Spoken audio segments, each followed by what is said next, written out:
Die disippels het na die hemelvaart gewag en eendragtig saam gebid, totdat die Heilige Gees uitgestort is. Waarom bid ons dan nog saam, as die Gees reeds uitgestort is? Ons bid nie om die Gees se uitstorting nie, maar omdat die Gees uitgestort is en ons leer bid. Goeiedag, ek is Dominee Thys Burger van die AP Kerk Viljoenskroon. En ons lees uit Romeine 8 vers 26 tot 30. So kom die Gees ons ook in ons swakheid tot hulp, want ons weet nie mooi waarvoor ons behoort te bid nie, maar die Gees tree self vir ons in met versigtinge wat nie verwoord kan word nie. Hy wat die harte deurgrond, weet wat die bedoeling van die Gees is, dat hy volgens die wil van God vir die heiliges intree. Ons weet dat God alles ten goeie laat meewerk, vir hulle wat hom liefhet, vir hulle wat volgens sy voorneme geroep is, want hy het hulle wat hy reeds tevore geken het, ook vooruit bestem, om gelykvormig aan die beeld van sy seun te word, sodat hy die eerstgeborene onder baie broers kan wees.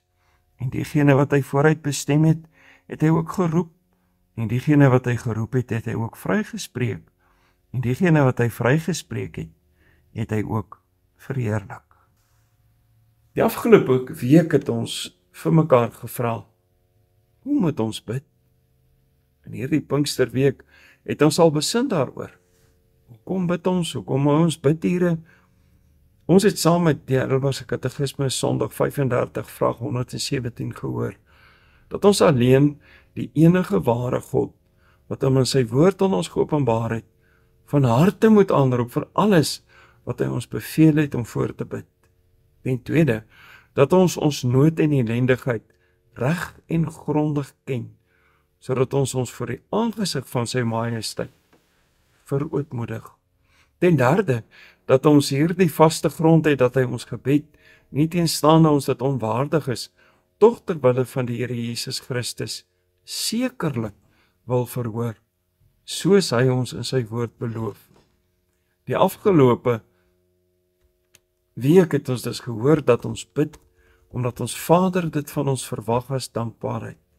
Ons bid dit ook, omdat ons besef, dat ons dit regtig nodig het. Vandag leer ons dat ons bid, omdat die Gees ons leer bid. Ons is op pad tussen hemelvaart en wederkoms. Hierdie pad hoef ons nie alleen te loop nie, want die Heilige Gees is uitgestort en woon in gelowiges. En tog pas dit ons nog om gereeld te bid. Selfs bid die reekse te hou.